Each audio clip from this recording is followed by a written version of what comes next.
به سوی زمین. سنگینی به سوی زمین چی هستیجا؟ به سوی زندگی دنیا راحت طلبی میکنه، لذات دنیا را خوش میکنه. الدنیا بگوی حب دنیا رأس کل خطیئت، محبت دنیا سر تمام گناه هست. من الاخرت ارضیتم بالحیات الدنیا، آیا خوش شده ای راضی شده به زندگی دنیا؟ من الاخرت در بدل آخرت. چرا این کار میکنه؟ پیغمبر علیه السلام در سال 9 هجری وقتی که از محاصره طائف پس رفت مدینه منوره، اونجا رومیا آمادگی گرفتن که همراه پیغمبر جنگ بکنه. چرا؟ این جمع نصرانی هایی که در 4 اطراف بود کلش ذلیل شد و بعضش فرار کرد. از امو خاطر یک تعداد ابو عامر که یکی از جمله چی بود؟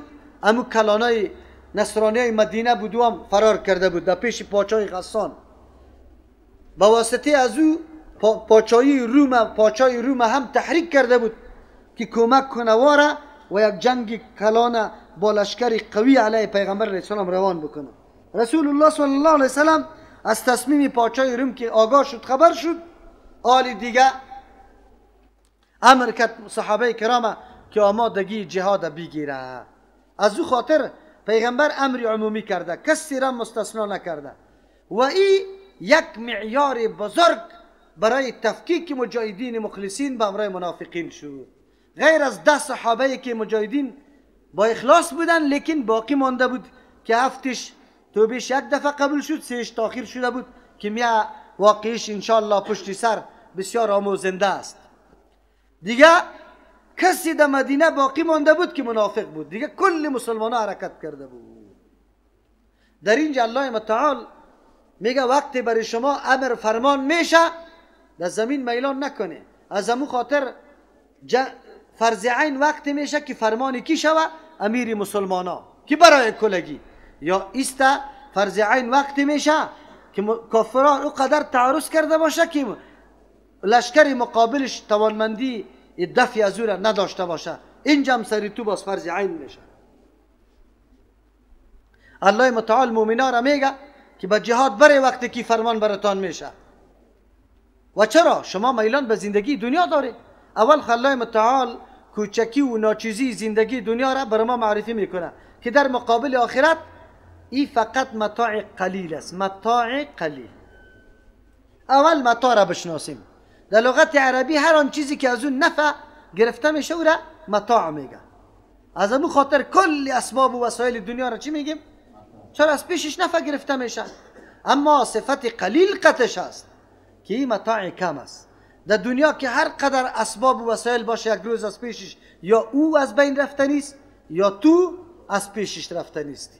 متاعش قلیل است. اما حقیقت متاع قلیل کدام است؟ متاع یک عالم او میگه که ما قرآن کریم دنیا را متاع قلیل گفته بود، ما تلاش داشتم که مفهوم اصلی از این را بدانم. او میگه سفر میکردم میرفتم سوال میکردم که متاع چی مطلب داره. گفت بله، یک جای روبرو شدم که یک زن کالاشویی کرده در لب دریا و یک بچگک قطشست خورد. این زن از این بچگک سوال کرد که این المتاع، متاع کجا شد؟ گفتو بچگک گفت که جاء الكلب و اخذ المتاع و فر الى الجبل. سگ آمد و متاع را گرفت طرفی کو رفت. گفت من اینجا دنبال کردم که همین متاع این چی است. رفتم که کاسه چرب شدگی چی؟ گوشت، که روغن گوشت در این کاسه چرب شده و همونطور ناشسته باقی مانده. سگ که آمده که بوی کرده خلاص دیگه ببر کاسه را سگ برده، خواری و زحمت کشیده، اما چی از پیش گرفته؟ بجز از بوی دیگه هیچ چیزی نگرفته. دنیا امیر رقم است یقینا. بجز از بوی کردن زندگی دنیا حیثیت بوی داره.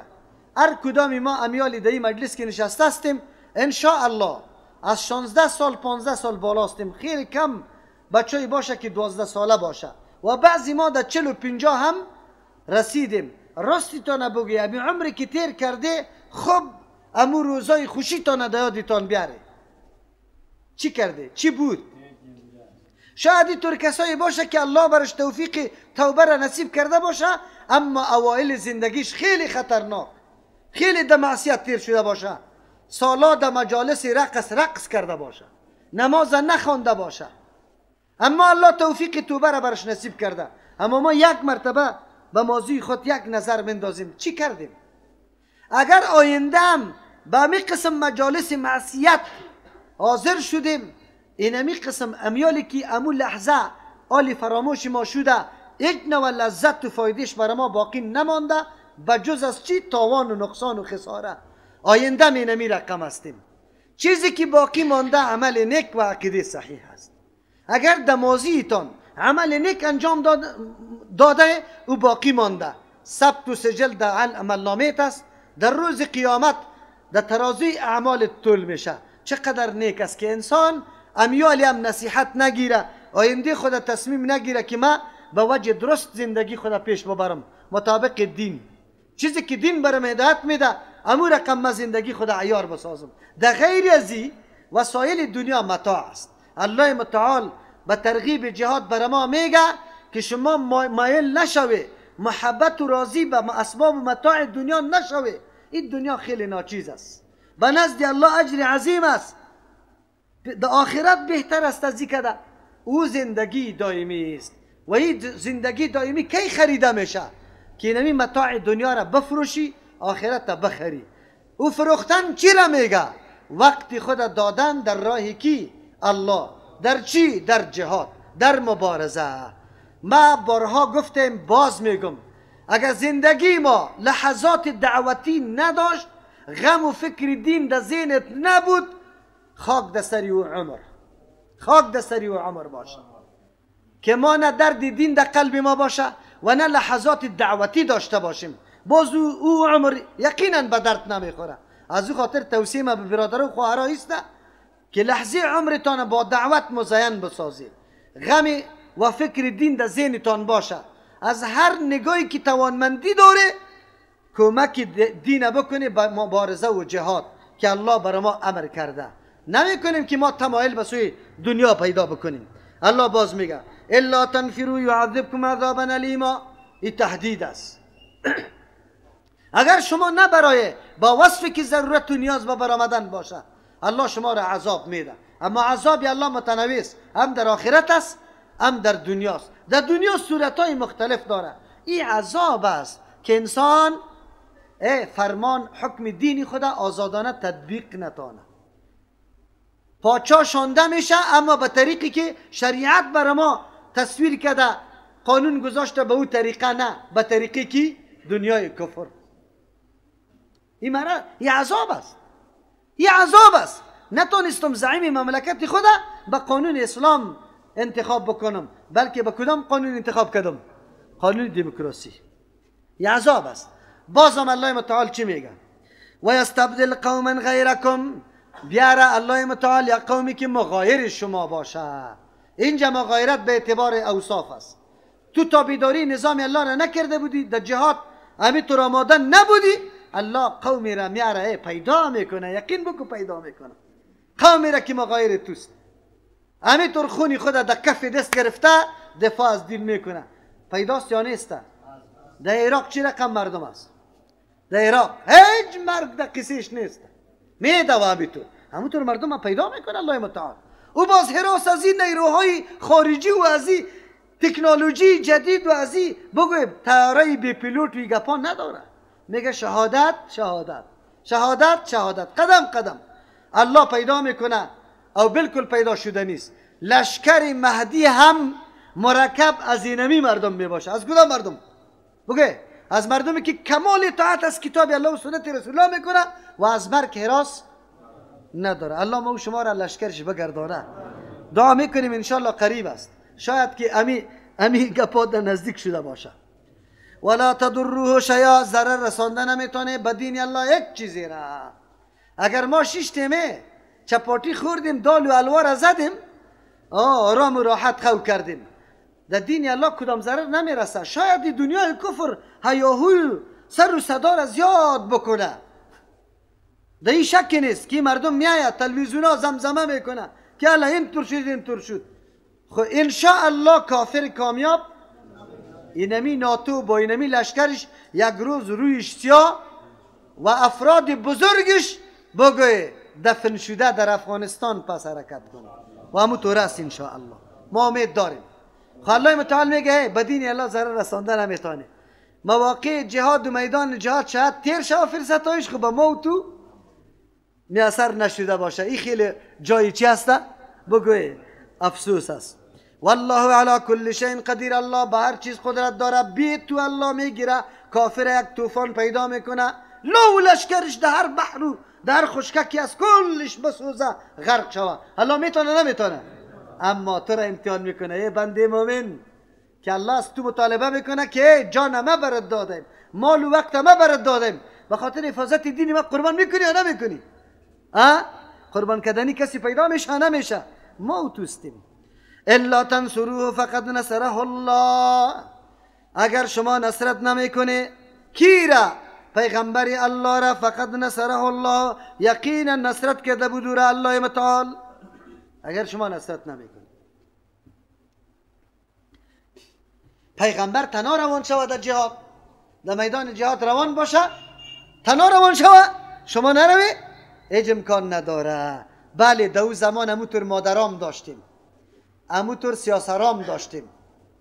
مادر بچهش میگفت که شیر خدا نمیبخشم که در رکاب رسول الله صلی الله علیه وسلم روان نباشی. و طور مادر کدام مادر است که اینطور کلام الله را شنیده باشه، قدر و منزلت دین و رسول الله را شناخته باشه؟ هر مادر نه.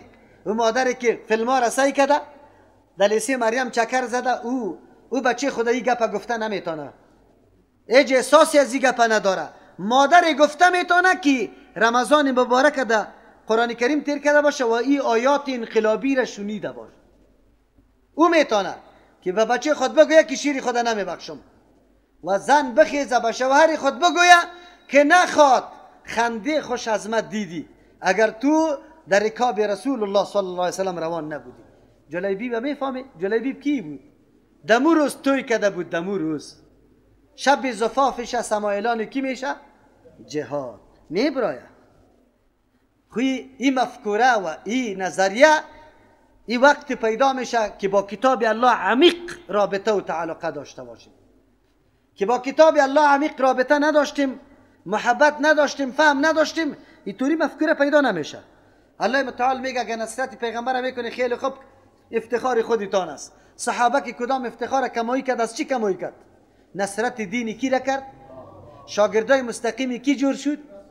خو نصرت کنندای کی جور شد؟ رسول الله. لشکر رسول الله جور شد.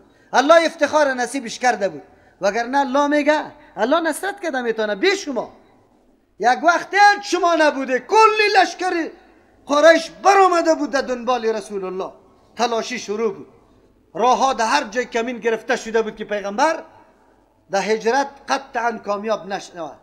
الله متعال توسط تارای ضعیف عنکبوت ولا نکردن کبوتر رسول الله را نجات داده میتونه. الله اینطور قدرت داره، اینطور عظیم قدرت داره. ما و شما را نمیتونه که از بم نگاه کنه، از دسایس و کیدای این دشمن نگاه کنه.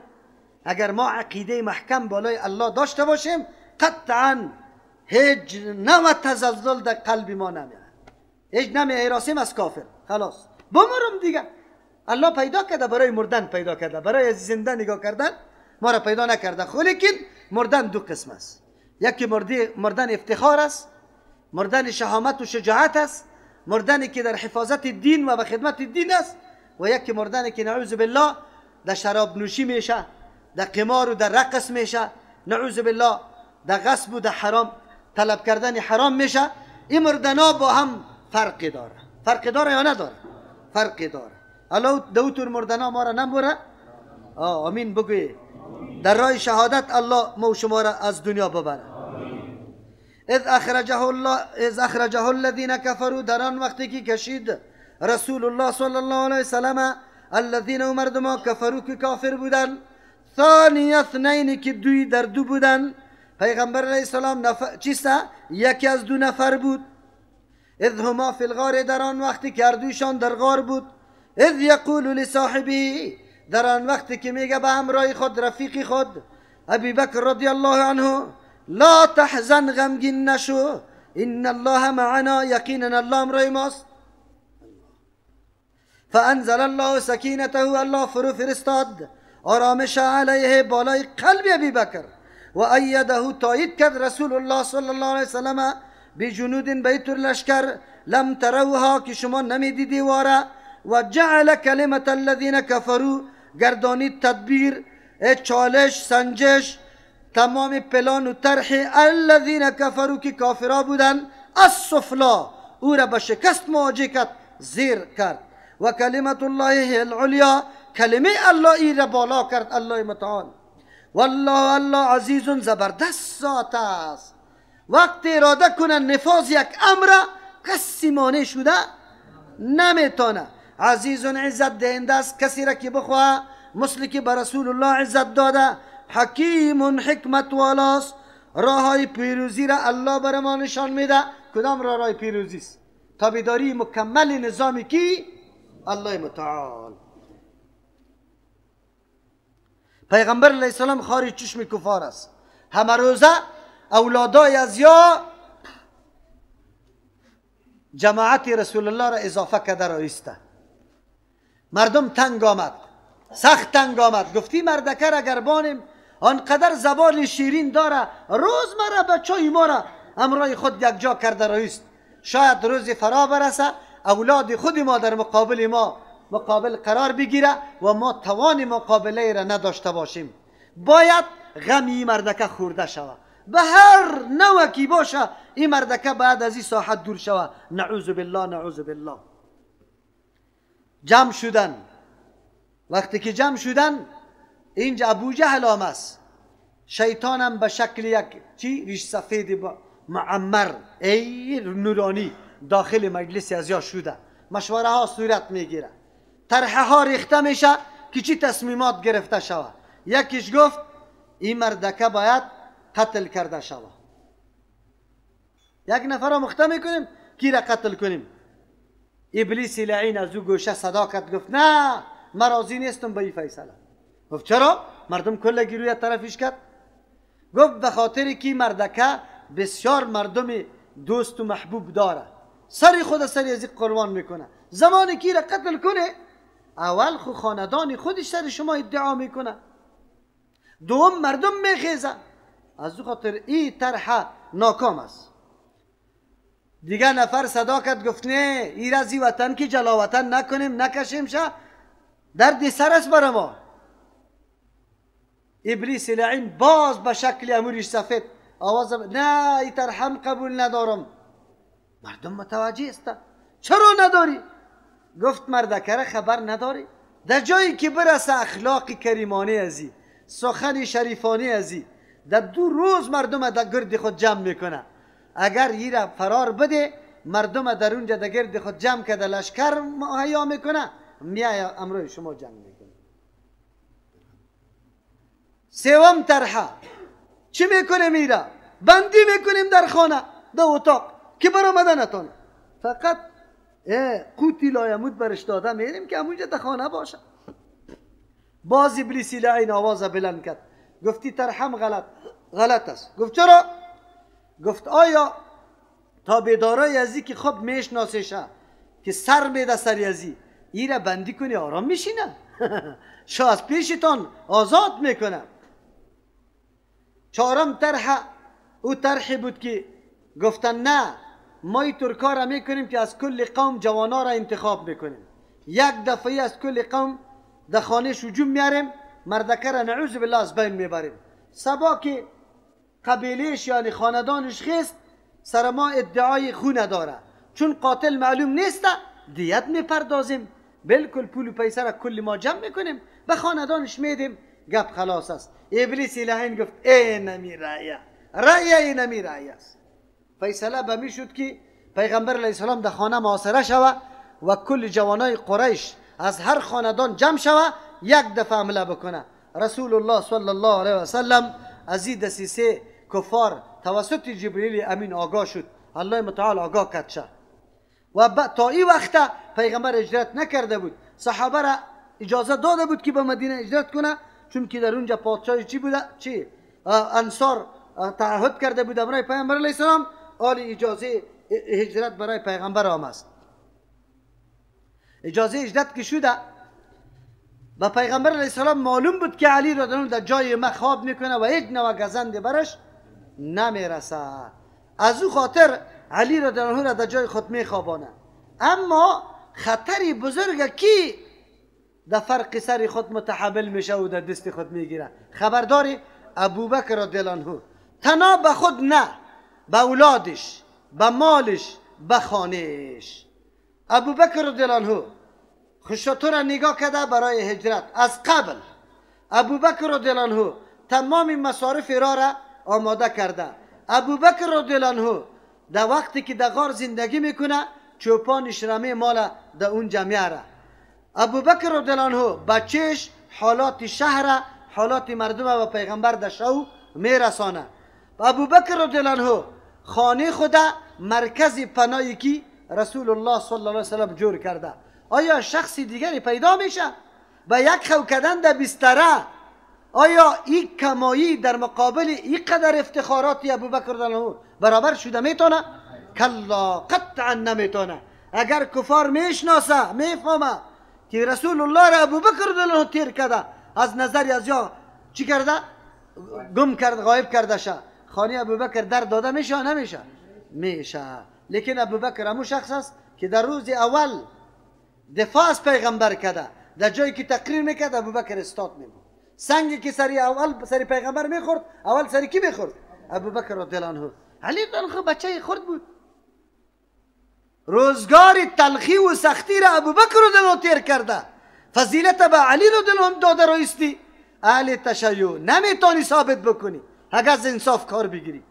قطعا تو باید بدانی. قرآن برش گفته از یقول لصاحبی، صاحب اینجا کسی را میگه که فکر، عقیده کلش با هم چی باشه؟ بالکل با هم موافق باشه. لیکن اگر تو ایرالی نعوذ بالله طاغوت بگوی، ایرا جبت بگوی، ایرا نعوذ بالله مرتد بگوی، تو مسلمان باقی میمانی؟ قطعا مسلمان باقی نمیمانی. پرزر از اون طرف بده، یکی به دیگه تان بده. ماشاءالله دادم روی کامera آمده رایستی. دیگه اینجا شما بدانه که الله متعال یادآور میشه این واقعه را. از یک طرف مسلمانان را میگه اگر شما جهاد میکنه برای خود میکنه، الله نیازی نداره، رسول الله براتان نیاز نداره. اگر شما نصرت دین رسول الله را میکنه، رسول الله را میکنه، کمال افتخار برای خودتان است. اگر نمیکنه الله نصرتش میکنه، خلاص. اگر ما امروز جهاد بکنیم برای خودی ماست، اگر نکردیم الله دین خود خامخا نصرت میکنه. دین الله پایمال نمیشه، باقی میمانه. الله متعال همین درس برای ما میده. خود چه قسم الله نگاه میکنه؟ اونو داستان پیغمبر صلی الله علیه وسلم. پیغمبر که بر آمد شب در خانه خود بود، پیریک مشرکین مکه در گردش بوده. آیتای اول سوره یاسین میخواند، انوز چی یک مشت خاک هم گرفته بود، در سر پیادارا انداخته بود. بدر رفت. زمانی که سوبکی یکی از کلانا میبینه که مردم استاد است، چی میکنه؟ گفت ما اینجا نشسته هستیم که پیغمبر بره. گفت پیغمبر وقت رفته. در سر شما یک کم کم مشتی خاک هم انداخت. اینطور که میکنه که خاک میریزه. بعد از او در دنبال پیغمبر میبراید. در اون زمان مردمایی بودن که چی اثر قدم میشناختن. اون چیستا پایشناس. این مردم ها را پیسه وعده کردن، انعام وعده کردن که الا پای بزنه. پیغمبر علیه السلام شب حرکت کردن، رفتن آلی او غار است. حاجی صاحبات دیده در او غار در آمدن. راه های پاها چی میشه؟ توسط مرچه ها ختم میشه. دمی فرصت کبوتر میاد لانه میکنه و عنکبوت نازنین میگیره، تارا را یک طرف و طرف مکمل بسته میکنه. کفار در دمی غار میرسه. ابوبکر رضی الله عنه اینجا خفه میشه، لا تحزن، به خاطر گفته که ابوبکر رضی الله عنه خیلی ناقرار بود و حتی گریه میکرد. رسول الله صلی الله علیه و سلم برش میگه که غم نکن. چرا گریه میکرد؟ از مرگ خود میترسید؟ کلا، کسی که از اول ابتدا با پیغمبر استاد است از مرگ خود میترسه؟ میترسید ابوبکر رضی الله عنه که مبادا مشرکین زیر ببینه رسول الله در چنگشان نبیاد، که باز چراغ دعوت چی میشه؟ خاموش میشه. این دین الله گسترش پیدا نمیکنه. اینجا براتان واضح میشه که چقدر یک دعوتگری واقعی اهمیت داره، رول داره در یک جامعه اسلامی. یکی یک نفر است، یکی صدها نفر است. صدها نفر جای یک نفر گرفتن نمیتونه. ابوبکر رضی الله عنه به این خاطر سخت خفه و غمگین است، اما رسول الله صلی الله علیه و سلم برش میگه لا تحزن، غمگین نشو. چی برش میگه؟ غمگین نشو که ما نیروی زیاد داریم، اسلحه زیاد داریم، یالی تلسم دارم. نه، به یک کلمه که او کلمه همیشه هر کدام ما به هر کدام بشارت داده میتونیم. او کدام کلمه است؟ ان الله معنا. من براتون میگم سر دین حق پایداری کنی، استقامت کنی. ان الله امرای ماست. الله واقعا امرای ماست. اگر الله امرای ما نباشه نمیتونیم یک روزم ترجمه بکنیم، یک روزم، یک ساعتم. خو ان الله معنا و کلمه است که روح انسان تازه میسازه، شجاعت میبخشه، توجه تا اتکای تا مکمل طرف یک الله میگردانه. حالی اسباب وسایل کلش از نظر انداخته شده. ابوبکر دل مطمئن میشه. فانزل الله سکینته، فرو میفرسته الله آرامش خدا علیه بالای قلب ابی بکر رضی الله عنه و ایده، تایید کرد پیغمبر علیه السلام الله متعال بجنود به طور لشکر لم ترو که شما ندیدی او را، و جعل کلمت الذین، گردانید کلمه و کسایی را کفروا که غافر هستند از سفلا پایین. کلمه شرک آل زیر آمد، کلمه اسلام بالا شد. یک معنا مراد از کلمه اینجا تمام اعمال و اقوال امی چی هسته؟ کفار است که برای نعوذ بالله از بین بردن پیغمبر در کار پرتافته. این را تعبیر به کلمه کرد، یعنی تدابیر، هدف، برنامه کفار کلش چی شد؟ سفلا شد، و شکست مواجه شد. و کلمت الله هی العلیا، کلمه الله متعال اینمی کلمه العلیا بلند است، غالب است، همیشه هیچ مقابله کسی قطعش نمیتونه. چرا؟ مسلکی تو کتاب الله و سنت، پیروی تو از کیست؟ کتاب الله و سنت. آری مقابله کتاب الله و سنت کسی میتونه؟ کسی هم نمیتونه. آزاد دانه چلنج داده بره، هیچ گپی نیسته. این علیاست، الله گفته. والله عزیز، الله زبردست ذات است، هر ارادش نافذ شده نیست. حکیم حکمت والاست، راه پیروزی را بر شما نشان میده که به این سیستم، به این طریقه، به این آداب. انفروا خفافا و ثقالا. سبحان ربك رب العزة عما يصفون وسلام على المرسلين والحمد لله رب العالمين.